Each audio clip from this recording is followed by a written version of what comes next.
आप सब। दिवाली का त्योहार आने वाला है, तो मैंने सोचा आज क्यों ना दिवाली से रिलेटेड ही कुछ बात की जाए। दिवाली पे हम लोग भगवान गणेश और महालक्ष्मी की पूजा तो करते ही हैं, पर हमें माँ सरस्वती को भी पूजना है, हमें उनकी भी पूजा करनी है। काफ़ी लोग करते भी होंगे, बट कॉन्शियसली और अनकॉन्शियसली हम लोग भूल जाते हैं। भगवान गणेश जो कि विघ्नहर्ता है, हमारे सारे ऑब्स्ट्रक्शंस, सारी दुविधा को दूर करते हैं।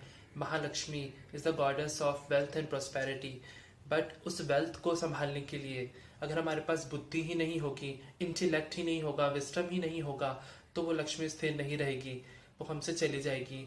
तो उतना ही जरूरी माँ सरस्वती की पूजा भी है, माँ सरस्वती का भी आवाहन करना है हमें लक्ष्मी पूजन में, कि हमें सही बुद्धि मिले, हम सही बुद्धि से उस वेल्थ का सही तरह से यूज और उसे चैनलाइज कर सकें।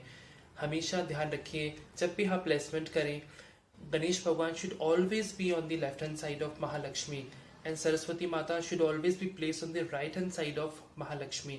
आप उस तरह से प्लेसमेंट कीजिए और तीनों भगवान का आवाहन कीजिए। साथ में हमें ध्यान रखना है भगवान नारायण का, भगवान विष्णु का भी हमें आवाहन करना है लक्ष्मी पूजन में। भगवान विष्णु जो है माता लक्ष्मी के पति हैं, अगर आप उनका आवाहन नहीं करेंगे, उनको नहीं बुलाएंगे, तो माँ लक्ष्मी स्थिर कभी नहीं रहेंगी आपके यहाँ पर। हमेशा आप भगवान विष्णु का किसी भी रूप में आप उनका आवाहन कर सकते हैं। श्री राम के रूप में कर सकते हैं, श्री कृष्ण को मानते हैं उनके रूप में कर सकते हैं, या जगन्नाथ भगवान के रूप में कर सकते हैं। उनको बहुत प्यार से उनको आवाहन कीजिए, उनकी पूजा कीजिए, लक्ष्मी माता खुशी खुशी साथ में आएंगी। दूसरी बात जो बहुत इंपॉर्टेंट है वो है, हम जब भी पूजा करते हैं we have to worship with full dedication, हमें पूरी निष्ठा के साथ पूजा करनी है। हमारे पास हम just for the sake of doing हम लोग कर रहे हैं, नो, दैट इज हम we have to absorb the energy, हमें वो एनर्जी अब्सॉर्ब करनी है। हम जब भी भगवान की पूजा कर रहे हैं हमें भगवान की आंखों में दर्शन करने हैं, हमें पूरा अटेंशन से उनकी आंखों से एनर्जी अब्सॉर्ब करनी है। हम जब किसी से बात भी करते हैं, अगर कोई हमारी बात ना सुने, हम इधर उधर अगर वो देखें, तो हमें कैसा लगेगा? That is not the purpose, that is not the right way. We have to absorb energy. भगवान से कनेक्शन बना के वो एनर्जी अब्जॉर्ब अपने अंदर करनी है। दूसरा, हमें माता लक्ष्मी से क्या सीख लेनी है? माता लक्ष्मी कमल पर विराजमान है।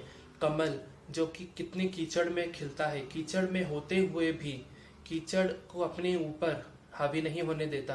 उसी प्रकार से इस संसार में रहते हुए, इतनी नेगेटिविटी और कीचड़ भरे संसार में रहते हुए अपनी पवित्रता बनाए रखना, अपनी पॉजिटिविटी मेंटेन करना, वो हमें सीख माता से लेनी है। और तभी माता, अगर वो क्वालिटीज हमारे अंदर इम्बाइब होंगी, तो माता लक्ष्मी की कृपा हमारे ऊपर हमेशा बरसती रहेगी। तो ये ध्यान रखें। दूसरी बात जो है, माँ लक्ष्मी, हम अपने घर में जो भी वेल्थ रखते हैं, कॉइन रखते हैं, पैसे रखते हैं, नोट रखते हैं, that has to be kept in a more organised and respectful manner. Even I have seen, लोग अपने घर में सिक्के होते हैं, कुछ कोई कहीं रख देता है सिक्के किसी ने कुछ यहाँ रख दिए। इवन की 1 rupees coin also symbolises Mahalakshmi. We have to treat 1 rupees coin the same way we are treating 500 rupees note, in a more respectful manner. कि 1 रुपये का कॉइन हो, चाहे 10 रुपये का नोट हो, चाहे वो 500 रुपये का नोट हो, each and every denomination has to be kept in a clean, organized and a proper place. ये नहीं कि 1 रुपये का कॉइन है वो जहाँ तहाँ कहीं भी गिरा पड़ा है, that should not be the way. Lakshmi का, पूरी लक्ष्मी का सम्मान कीजिए, सम्मान से रखिए, ऑर्गेनाइज तरीके से रखिए। दूसरी मुझे बात करनी है, हम लोग दिवाली पे घर की साफ सफाई तो करते ही हैं, पूरे घर को चमकाते हैं, हर कोना कोना साफ करते हैं, पर हमें अपने मन की सफाई भी करनी है, अपने अंदर की सफाई भी करनी है, जो कि हम भूल जाते हैं। दिवाली ही एक ऐसा अवसर है जहाँ पर हम पूरी तरह से अपने मन की सफाई भी कर सकते हैं।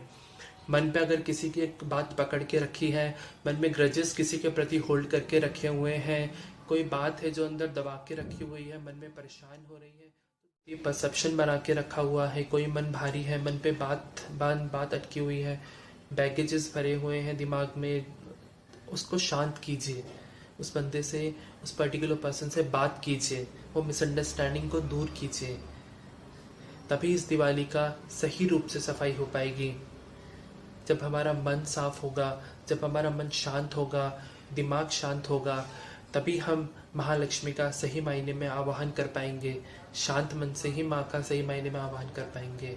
आशा करता हूँ आपको मेरी बात समझ में आई होगी और दिवाली की सबको हार्दिक शुभकामनाएं। Wish you very happy and prosperous Diwali. Thank you very much.